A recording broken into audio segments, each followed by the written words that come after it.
একজন সাহাবীকে সাপে দংশন করেছেন, কামড় দিয়েছেন। তিনি তৎক্ষণাৎ নবী করিম সাল্লাল্লাহু আলাইহি ওয়াসাল্লামের দরবারে চলে আসলেন। আয়েশা বলে, ইয়া রাহমাতুল লিল আলামিন, ইয়া রাসূলুল্লাহ, ইয়া হাবিবাল্লাহ, সাপ আমাকে দংশন করেছেন।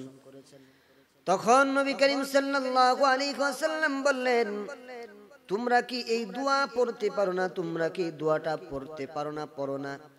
তোমরা যদি এই দোয়াটা পড়ো তাইলে সব ধরনের বিষাক্ত পোকামাকড়, সাপ বিচ্ছু থেকে আল্লাহ তাআলা তোমাদেরকে হেফাজত করবেন। এর প্রায় জেলাতেই একটি সাপের ভয়ে মানুষ আতঙ্কিত।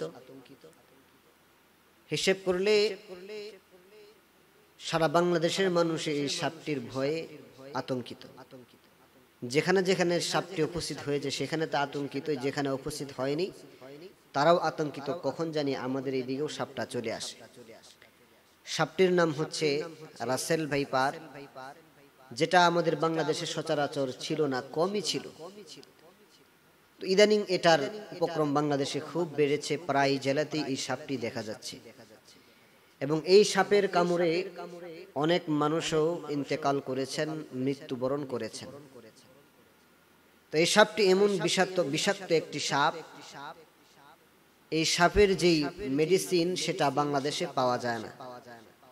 যাও একটা আছে, ওইটা যদি দেয় তাহলে বাঁচার সম্ভাবনা মাত্র 20%, আর 80%ই মরে যাওয়ার সম্ভাবনা। এমনও রেকর্ড আছে এই সাপে কামড় দেওয়ার দীর্ঘদিন পরেও লোক মারা গেছে, কিংবা তার বিভিন্ন শরীরের বিভিন্ন অঙ্গ অকেজু হয়ে গেছে, নষ্ট হয়ে গেছে। তো এই সাপটি আসলে অত্যন্ত ভয়ঙ্কর একটি সাপ, অত্যন্ত বিষাক্ত একটি সাপ। অন্যান্য সাপ ডিম দেয়, ওই ডিম থেকে বাচ্চা ফুটে, একটু সময় লাগে, কিন্তু এই সাপটি এত ভয়ঙ্কর যে এটা সরাসরি বাচ্চা দেয় এবং একসাথে একাধিক বাচ্চা দেয়, অনেকগুলো বাচ্চা দেয়।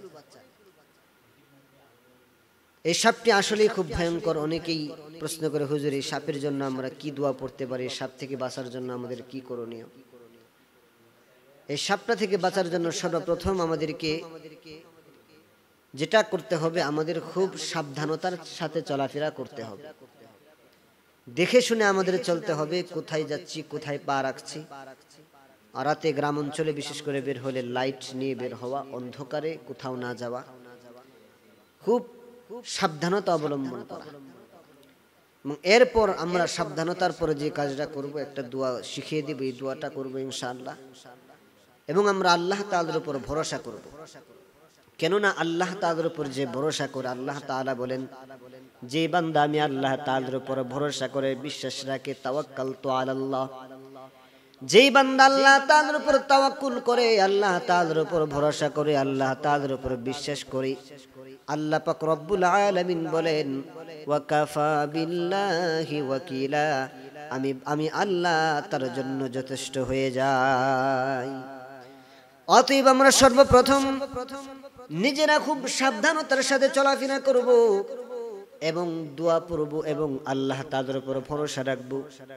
আমরা যদি আল্লাহ তাআলার উপর ভরসা রাখতে পারি, আল্লাহ পাক রব্বুল আলামিন আমাদের জন্য যথেষ্ট হয়ে যাবেন। সব বিপদ আপদ থেকে আল্লাহ পাক রব্বুল আলামিন আমাদেরকে হেফাজত করবেন। একজন সাহাবীকে সাপে দংশন করেছেন, কামড় দিয়েছেন। তিনি তৎক্ষণাৎ নবী করিম সাল্লাল্লাহু আলাইহি ওয়াসাল্লামের দরবারে চলে আসলেন। আয়েশা বলে, ইয়া রাহমাতুল লিল আলামিন, ইয়া রাসূলুল্লাহ, ইয়া হাবিবাল্লাহ, সাপ আমাকে দংশন করেছেন। তখন নবী করিম সাল্লাল্লাহু আলাইহি ওয়াসাল্লাম বললেন, তোমরা কি এই দোয়া পড়তে পারো না? তোমরা কি দোয়াটা পড়তে পারো না? পড়ো না।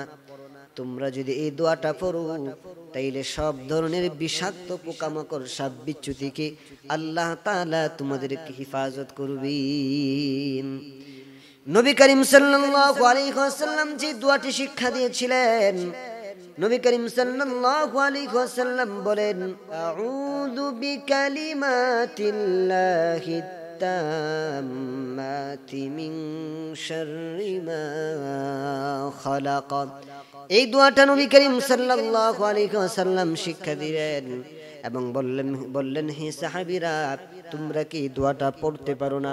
এই দোয়াটা যদি তোমরা নিয়মিত তেলাওয়াত করো, আল্লাহ পাক রব্বুল আলামিন বিষাক্ত পোকামাকড় থেকে, আল্লাহ পাক রব্বুল আলামিন তোমাদেরকে সাপ বিচ্ছু থেকে, বিষাক্ত পোকামাকড় থেকে আল্লাহ পাক রব্বুল আলামিন তোমাদেরকে নিজ কুদরতি হাতে হেফাজত করবেন।